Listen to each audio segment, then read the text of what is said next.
Good morning students. आज हमें 41 page से पढ़ना है a trading town in a pastoral zone. ये पॉइंट हमने शुरू किया था। Last paragraph, through Mesopotamian history nomadic communities of the western desert filtered into the prosperous agricultural heartland. इसका मीनिंग है कि जो मेसोपोटामिया का इतिहास है उससे हमें ये पता चलता है कि जो नोमैडिक कम्युनिटीज थी, जो भी घुमंतू समुदाय थे जो एक जगह टिक के नहीं रह सकते थे, वेस्टर्न डेजर्ट के पश्चिमी रेगिस्तान से ये आते थे, filtered into the prosperous agricultural heartland. ये जो मुख्य कृषि योग्य भूमि थी जो समृद्ध थी वहां पर आ जाते थे। Shepherds would bring their flocks into the sown area in the summer.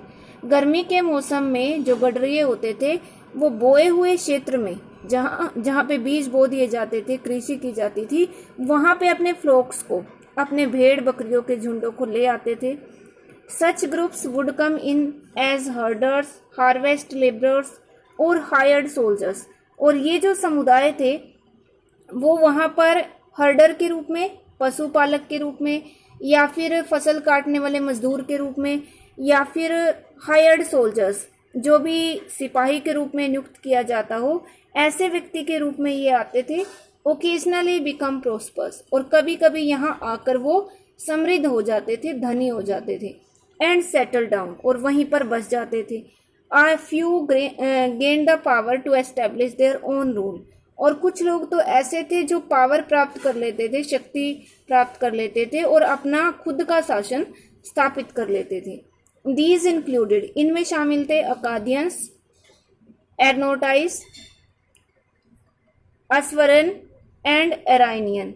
ये जो चारों थे ये इसमें शामिल थे जो वेस्टर्न डेजर्ट से आते थे, पश्चिमी रेगिस्तान से, और ये मुख्य जो भूमि थी जहाँ कृषि होती थी दक्षिण में, वहाँ ये आके बस जाते थे। You will read more about rulers from pastoral societies in theme 5। आप थीम 5 में पढ़ोगे जो भी घुमंतू समाज थे उनके बारे में। द किंग्स ऑफ मारी वर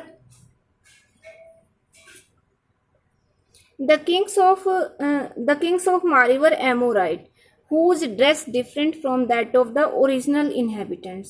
जो एमोराइट थे वो मारी के राजा थे, और वो उनकी जो ड्रेसेस होती थी वो डिफरेंट होती थी वहां के मूल निवासियों से।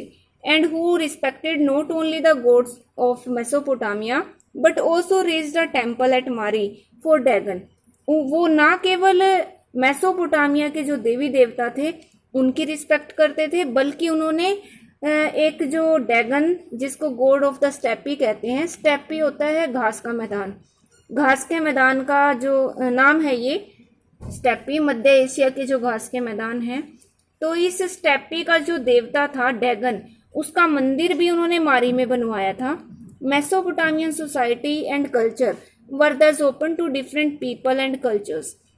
इस प्रकार मेसोपोटामिया का समाज सभी प्रकार के लोगों और सभी प्रकार की संस्कृतियों के लिए ओपन था, खुला हुआ था। And the vitality of the civilisation was perhaps due to this इंटरमिक्सचर।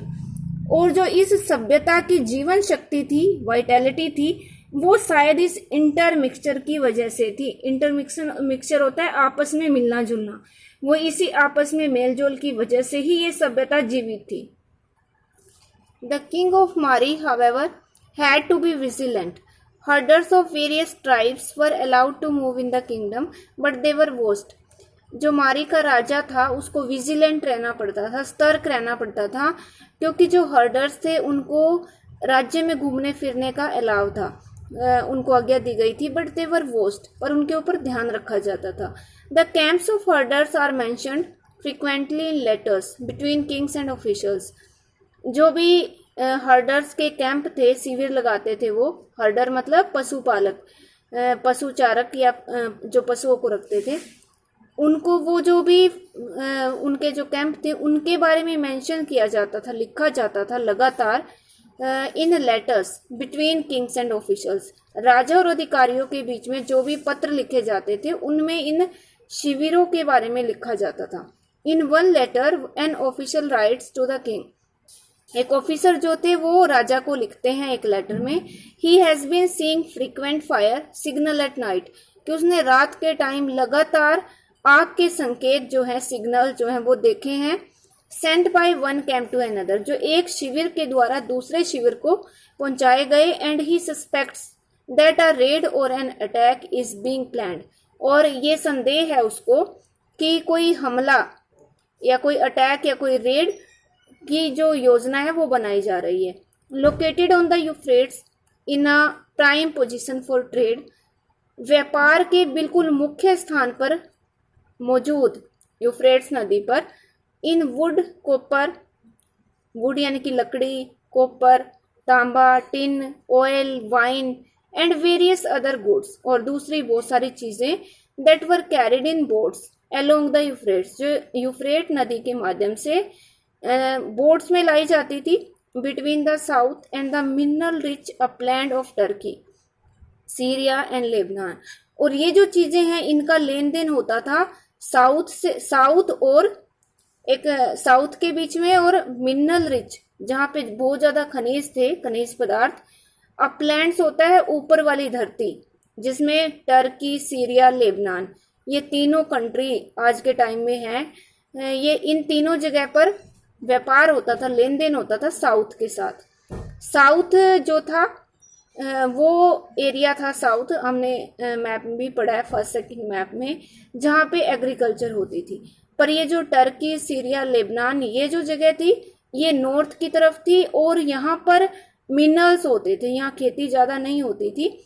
तो इस साउथ के बीच में और टर्की, सीरिया, लेबनान के बीच में व्यापार होता था, और ये व्यापार यूफ्रेट्स नदी के माध्यम से होता था।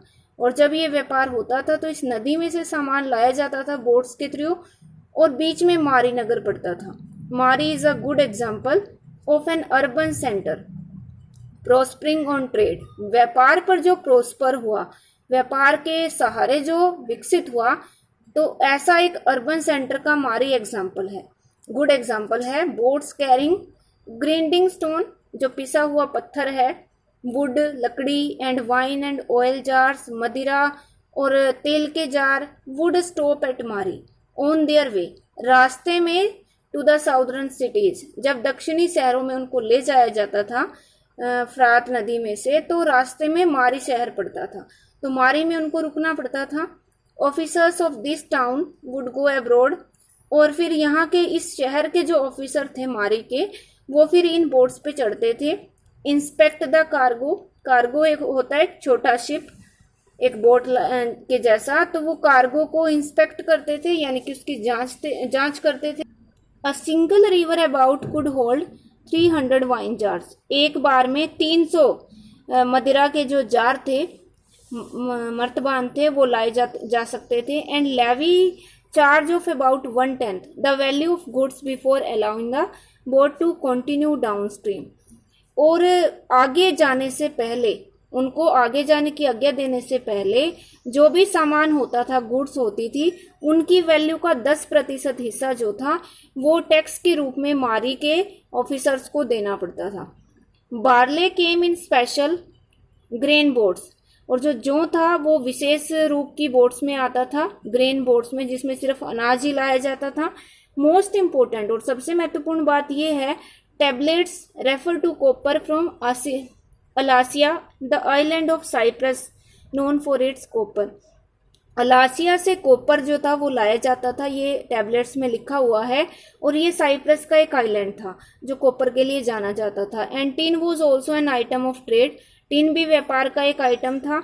And as bronze was the main industrial material for tools and weapons, जो ब्रॉन्ज था, कांसा जिसको कहते हैं, वो औद्योगिक पदार्थ था, एक औद्योगिक मटेरियल था मुख्य रूप से, जिसे औजार और वेपन्स यानी कि हथियार बनाए जाते थे। This trade was of great importance, जिसकी वजह से इस व्यापार की बहुत ज्यादा इंपॉर्टेंस थी। दस ऑल्दो द किंगडम ऑफ मारी वॉज नॉट मिलिट्रीली स्ट्रॉन्ग, जो मारी राज्य था वो सैनिक रूप से मजबूत नहीं था। इट वॉज एक्सेप्शनली प्रोस्पर्स, फिर भी अगर देखा जाए तो ये व्यापारिक रूप से बहुत ज्यादा समृद्ध था, शक्तिशाली था।